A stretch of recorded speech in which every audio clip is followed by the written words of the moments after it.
Pois o Elon Musk ontem à noite, ele reforçou os ataques que ele já vinha fazendo, que ele fez ao longo do final de semana inteiro ao Judiciário Brasileiro, ao ministro Alexandre de Moraes, e dessa vez ele atacou diretamente ao presidente Lula. Né? Ele ampliou, não só reforçou, como ampliou esses ataques. E, assim, impressionante, você vê os tweets, ele quer, de fato, se tornar o novo líder da extrema-direita global, se adaptando à linguagem da extrema-direita de cada um dos países que ele resolve adentrar, né? Então, nessa sequência de postagens que ele fez ontem à noite, é impressionante o linguajar bolsonarista que ele utiliza. É igual, é idêntico, parece o Alan dos Santos escrevendo, parece o Gustavo Gayer escrevendo. Mas é o Elon Musk, né? Então ele incorporou esse espírito bolsonarista, de fato, para botar gasolina nessa narrativa de que há uma ditadura judicial no Brasil, de que há censura prévia, esse monte de mentira contada pelos bolsonaristas, né?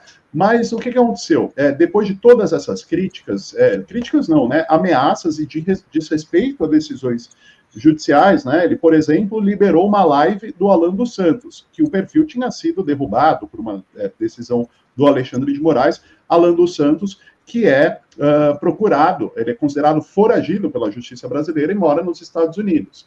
Então, ele desrespeitou a decisão judicial, ameaçou não cumprir outras decisões judiciais, e aí o Alexandre de Moraes colocou o Elon Musk como investigado no inquérito das fake news. Elon Musk, então, ontem à noite, foi às redes sociais para reforçar esses ataques e ampliar esses ataques, né? E aí, ao comentar uma publicação do deputado bolsonarista Marcel Van Hatten, do Novo, do Rio Grande do Sul, o Elon Musk escreveu o seguinte, abre aspas, a lei se aplica a todos, incluindo Alexandre de Moraes. Ele deveria ser julgado pelos seus crimes. Ou seja, veja bem o que está acontecendo aqui. Um empresário gringo, que não é do Brasil, está associando crimes ao ministro da Suprema Corte brasileira, né? Está falando que Moraes deveria ser julgado pelos seus crimes. Que crimes, né? Ele não fala, mas ele escreve em inglês de maneira categórica que o Alexandre de Moraes seria um criminoso, né? E não parou por aí.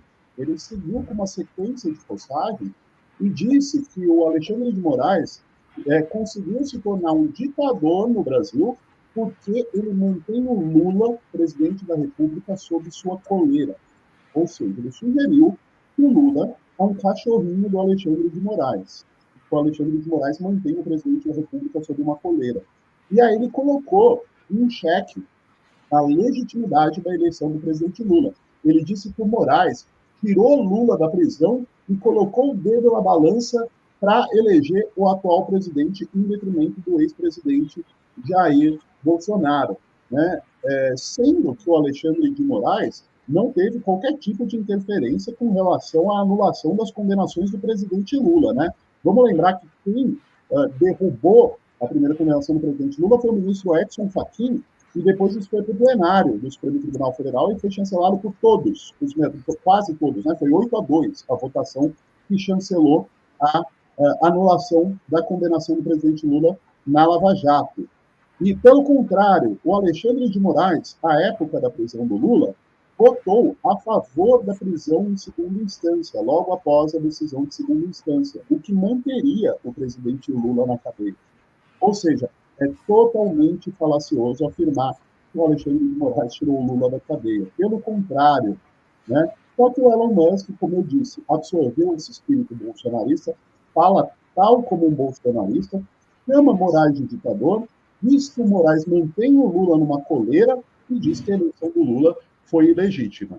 Aí o Supremo Tribunal Federal vai para cima do Elon Musk, aí ele reclama de censura, de ditadura, né? Que ditadura é essa que um estrangeiro bilionário começa a imputar crimes ao ministro da Suprema Corte daquele país, questionar a legitimidade da eleição do presidente da República, né? Que ditadura é essa? Então, o Alexandre de Moraes, claro, ele vem reagindo a esses impropérios divulgados pelo Elon Musk, e não à toa hoje ele tomou novas decisões com relação à empresa X, o antigo Twitter. A gente até separou mais notícias que a gente pode explorar, o Miguel pode explorar depois isso com os convidados aqui, mas o fato é que este o tom que o Elon Musk tem usado para se referir ao judiciário brasileiro, à Suprema Corte brasileira, e, claro, isso faz parte de uma estratégia internacional para minar as instituições democráticas do país e pavimentar caminho para a extrema-direita do mundo, né? É isso, Miguel e Iara. Eu quero trazer, então, essa outra, pular algumas, gente. Tem muita matéria interessante lá na Fórum, viu? As origens do Musk, tem o Fala Rovai de hoje, o Fórum Global de hoje, tem muito material.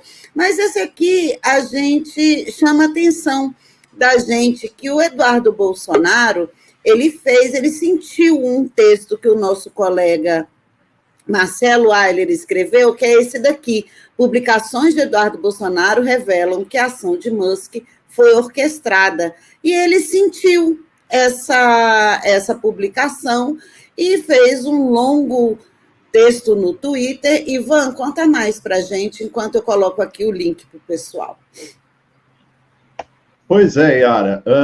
O Eduardo Bolsonaro é leitor da Fórum. Ele foi às redes sociais, ele foi ao X e postou o print da matéria da Fórum, texto do Marcelo Ayler, nosso repórter aqui na parte da manhã, né? Então, você pode perceber que o Eduardo Bolsonaro está atento, leitor assíduo da Fórum. Não é a primeira vez que ele compartilha matéria do nosso site. Mas, enfim, o Marcelo Ayler tinha feito um texto ontem explicando nos pormenores ali como que esses ataques, essas ameaças do Elon Musk fazem parte de uma estratégia internacional, como isso não vem do nada, é algo orquestrado, e ele usa como exemplo publicações justamente do deputado federal Eduardo Bolsonaro. Marcelo Halle vai contando na matéria como foi se desenhando essa articulação a partir de postagens do próprio Eduardo Bolsonaro. E aí, o Eduardo Bolsonaro, ele basicamente delira ao criticar essa matéria da Fórum. Ele escreve que jamais falou com o Elon Musk, que admira a sua coragem, e ele fala, diferente do que a revista Fórum falou e tudo mais, eu não tenho relação nenhuma, não orquestrei nada e tudo mais. E aí, em determinado momento, ele vai lá e diz o seguinte, o Eduardo Bolsonaro: orquestrada é a ação da Fórum com a Daniela Lima, da CNN Brasil, que cria narrativa para talvez me dragar para alguma investigação e bloquear minhas missões internacionais, apreendendo meu passaporte injustificadamente. Nada por acaso, a narrativa sempre precede a ação judicial. É um delírio, né? Ele falar que a Fórum orquestrou alguma coisa com a Daniela Lima, da CNN, como se a revista Fórum tivesse qualquer tipo de contato, de relação com uma empresa jornalística multinacional, como é o caso da CNN Brasil, né? Não, o que está posto é que a Daniela Lima fez uma análise falando como essa atitude do Elon Musk faz parte de uma ação orquestrada internacionalmente que envolve políticos de extrema-direita. A Dani, Ivanzinho, ele ainda confunde que ela não está mais na CNN. Ela está mais na CNN, exato, ela está na Globo News, né? Ainda tem isso, né? Ele fala da Daniela Lima da CNN, sendo que ela nem está mais na CNN, ela está na Globo News. Mas, enfim, né, delirando como se a Fórum tivesse qualquer tipo de articulação com a CNN, ou com a Globo News, ou com a Daniela Lima, quando, no entanto, o que simplesmente aconteceu é que qualquer jornalista que não seja mal intencionado consegue constatar como o político de extrema-direita tem se aproveitado dessa postura do Elon Musk para pavimentar um caminho de questionamento das instituições democráticas. Então, não se trata de uma ação orquestrada entre a Fórum e a Globo News ou a CNN. Isso é jornalismo puro e simples, né? O que é orquestrado, de fato, é essa estratégia bolsonarista com outras lideranças da extrema-direita global, e que hoje vê em Elon Musk um novo líder dessa extrema-direita global.